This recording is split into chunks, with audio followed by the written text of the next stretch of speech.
Olá, tudo bem com vocês? Bom, eu espero que sim. Eu sou o professor Paulo.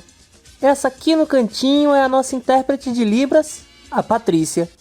E essa é mais uma aula conectada do projeto Educação Conectada de Santa Cruz do Capibaribe. Terça-feira vai ser feriado e na segunda, ponto facultativo. Você sabe por quê?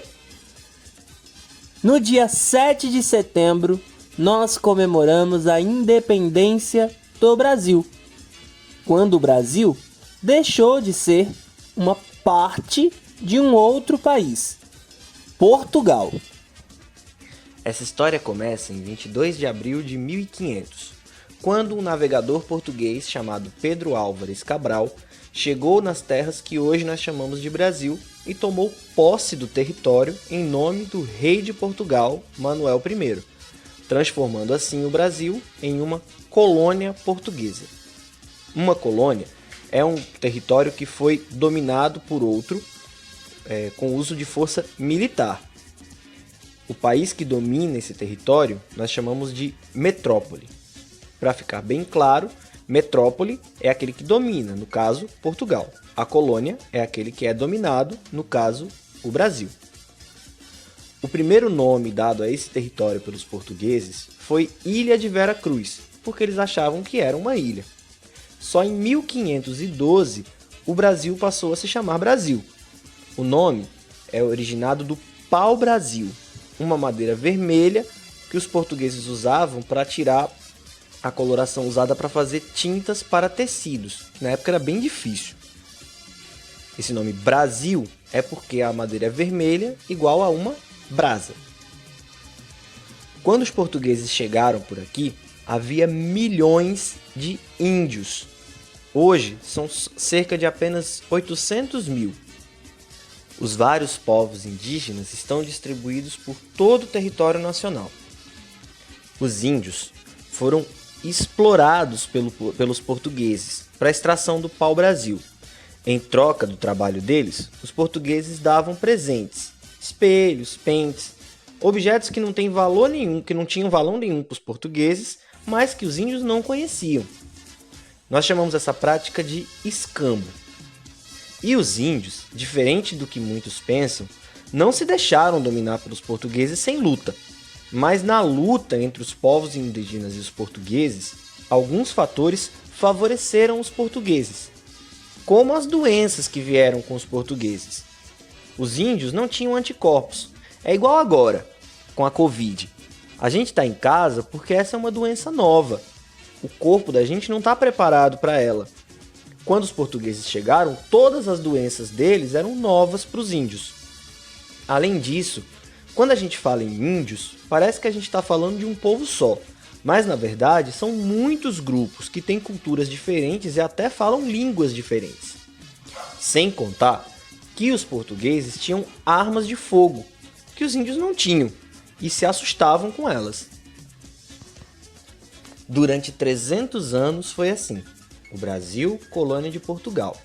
Até que em 1808, o rei de Portugal, Dom João VI, e toda a sua família vieram para o Brasil e se instalaram no Rio de Janeiro, fugindo da França, comandada por Napoleão Bonaparte, que declarou guerra a Portugal.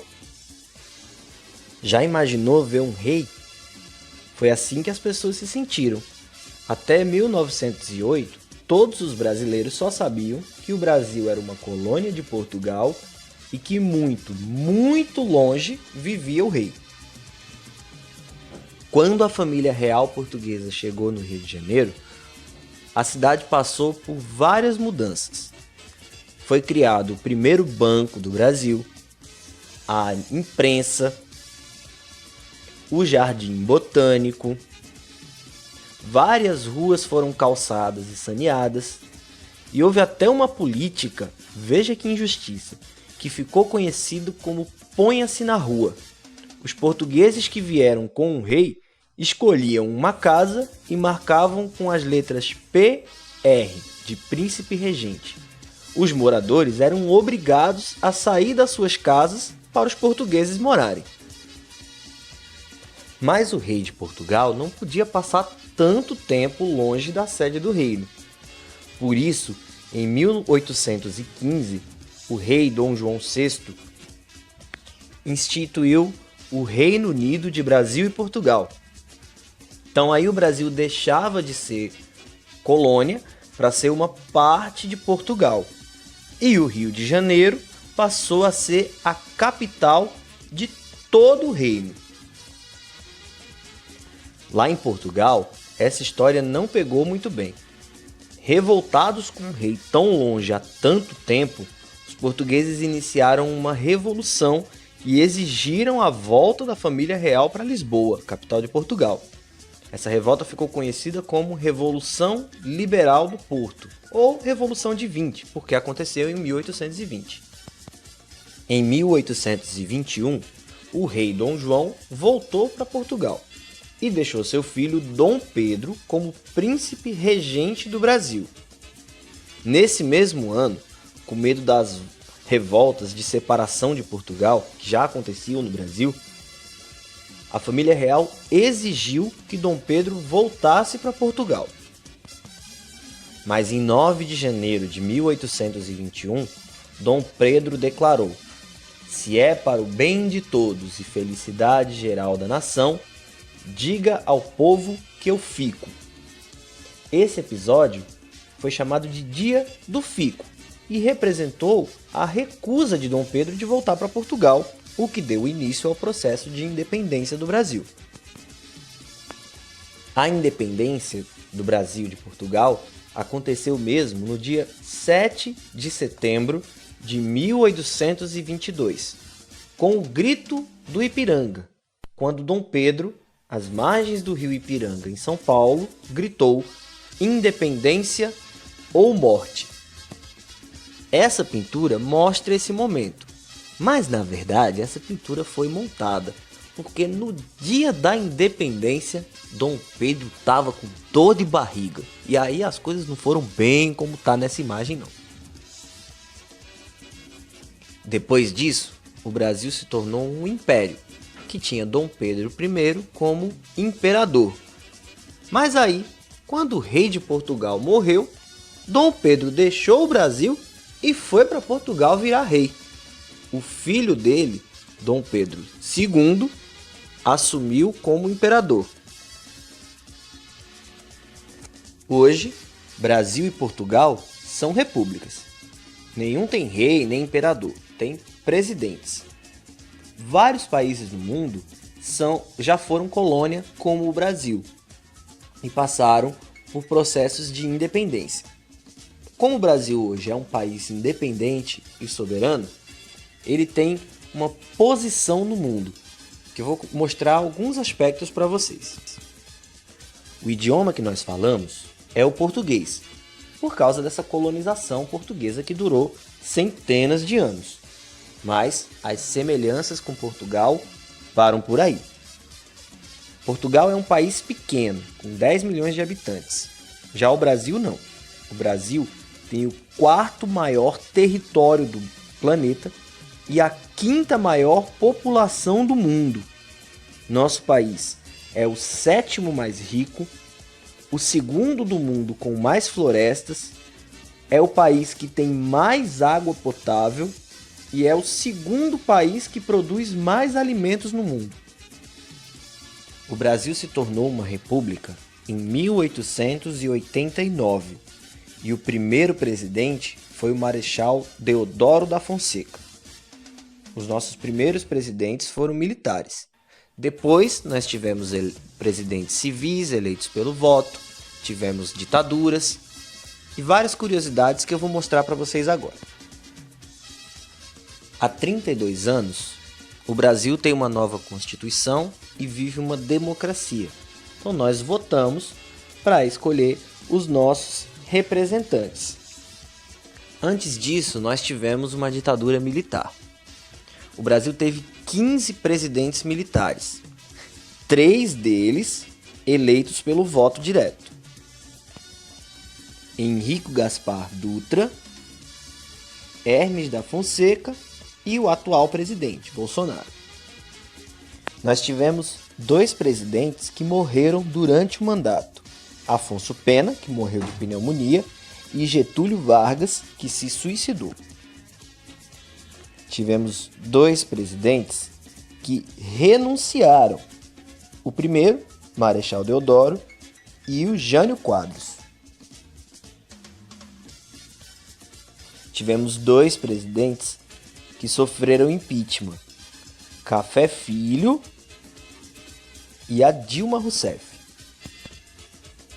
E teve um que renunciou e mesmo assim sofreu impeachment, que é quando os parlamentares votam para tirar o presidente, que foi o Fernando Collor.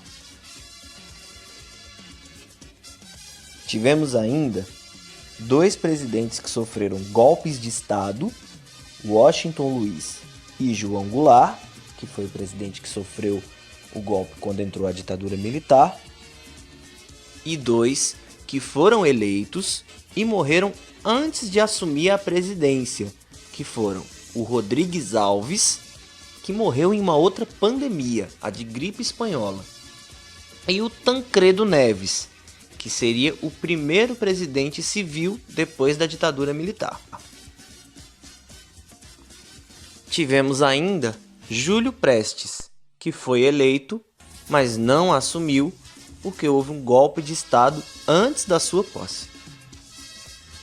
Atualmente, o Brasil tem 26 estados, mais o Distrito Federal, onde fica a capital Brasília. Brasília, que aliás é a 3ª capital do Brasil. A primeira foi Salvador, quando o Brasil ainda era uma colônia. Depois, o Rio de Janeiro, que como a gente viu, chegou a ser a sede do reino. Por último, Brasília, que é a nossa capital até hoje. E que é onde trabalha o presidente da República, os ministros, os senadores, os deputados federais e os ministros do Supremo Tribunal Federal. Como país soberano, o Brasil tem símbolos nacionais. Pois bem, a nossa Constituição define o que são os 4 símbolos nacionais oficiais que representam o Brasil dentro e fora do nosso território.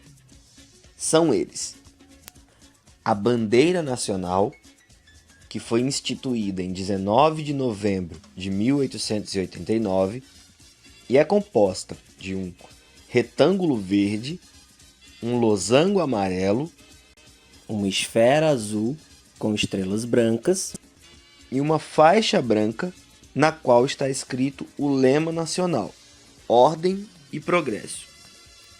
As cores, inicialmente, foram uma herança do período em que o Brasil foi um império, e eram as cores da família do imperador, o verde, e da imperatriz, o amarelo. Essas cores foram mantidas porque foi considerado que elas representam também o verde de nossas florestas, o amarelo do ouro, que representa as nossas riquezas, e depois veio o azul, que é o nosso céu. As 27 estrelas representam os 26 estados e o Distrito Federal. Outro símbolo oficial do Brasil é o símbolo das armas nacionais, também chamado de Brasão da República. É usado pelos 3 poderes no âmbito federal, ou seja, pela Presidência da República, pela Câmara dos Deputados, pelo Senado Federal e pelo Supremo Tribunal Federal, além das Forças Armadas, Exército, Marinha e a Aeronáutica. Outro símbolo oficial é o selo nacional, usado em documentos oficiais, como cartas e diplomas. O 4º símbolo nacional oficial é o hino nacional, que foi composto por Osório Duque Estrada e Francisco Manuel da Silva. é cantado em uníssono em eventos cívicos, patrióticos, culturais, esportivos, escolares e religiosos. É uma música que fala de aspectos da história e característica do nosso país. Olha só que legal esse clipe, que era exibido todos os dias na TV Cultura na abertura da programação.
Desses 4 símbolos, os que a gente mais convive são a bandeira e o hino nacional.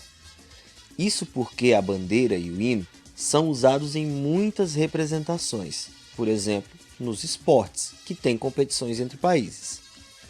É comum vermos atletas emocionados quando veem a nossa bandeira e escutam o nosso hino em competições esportivas, principalmente quando ganham. O esporte, aliás, é uma marca registrada do Brasil. Nós, brasileiros, amamos praticar esporte, assistir e torcer pelos brasileiros e brasileiras que competem mundo afora. O esporte mais popular do Brasil é o futebol, que também é o mais popular do mundo. E nós somos o país com mais conquistas. São 5 títulos do Campeonato Mundial Masculino. No vôlei, o Brasil também é a maior potência, mas brasileiros e brasileiras fazem sucesso mundo afora em várias modalidades. Não são só os símbolos nacionais e os esportes que nos unem. O Brasil é um país muito grande e com muita gente. São mais de 210 milhões de habitantes. Nosso povo foi formado por pessoas bem diferentes, vindas de muitos lugares. Tem os índios, que já estavam aqui antes do Brasil ser Brasil. Os europeus, que vieram de Portugal, da Itália, Holanda e vários outros países da Europa. Tem os negros, que foram trazidos à força para cá, escravizados, lutaram pela liberdade e até hoje lutam contra o racismo, que ainda é um problema no Brasil, infelizmente.